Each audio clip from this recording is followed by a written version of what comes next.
আমার প্রথম ভালোবাসা যদি পাহাড় হয়, তবে দ্বিতীয়টি অবশ্যই জঙ্গল, অর্থাৎ বন। হাই, আমি শুভশ্রী। Welcome to শ্রীকথা। বছরের শুরুটা হয়েছে পরিবারের সঙ্গে সুন্দরবন ভ্রমণ দিয়ে। নীলচে সবুজ মাতলা নদীর জলের উপর ভাসমান ক্রুজগুলো ছিল ছবির মতো সুন্দর। লুচি আলুর দম দিয়ে ব্রেকফাস্ট সেরে আমাদের ক্রুজটি রওনা দিল দুদিকের সবুজ ঘন সুন্দরীর জঙ্গলের মধ্যে দিয়ে।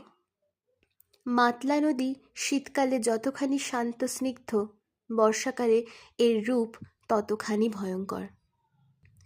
এখানে বাঘ বা কুমিরের দেখা পাওয়া সে ভীষণ ভাগ্যের ব্যাপার, বিলাসিতা। কিন্তু চিংড়ি মোটেই হতাশ করেনি।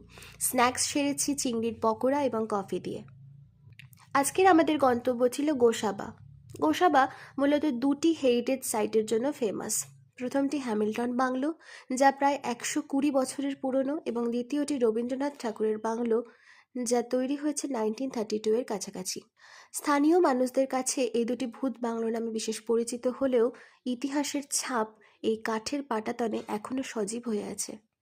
প্রচুর গাছ, রকমারি ফুলের আস্তরণ দিয়ে বিছানো এই বাংলোর উঠোন ছিল সত্যিই সুন্দর, স্নিগ্ধ, মনোমুগ্ধকর। প্রায় অনেকখানি সময় এখানে কাটিয়ে দেওয়া যায় অকারণে।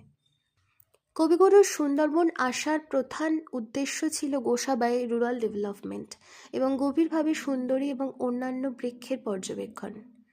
তবে আরেকটিও কারণ ছিল, তা ছিল একাকী একটু সময় যাপন।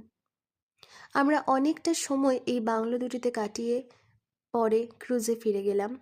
দুপুরের খাবার সারলাম এবং সূর্যাস্ত দেখতে দেখতে আমাদের সুন্দরবনের প্রথম দিনটি শেষ হলো। নমস্কার, দেখা হচ্ছে নতুন একটি ভিডিওতে।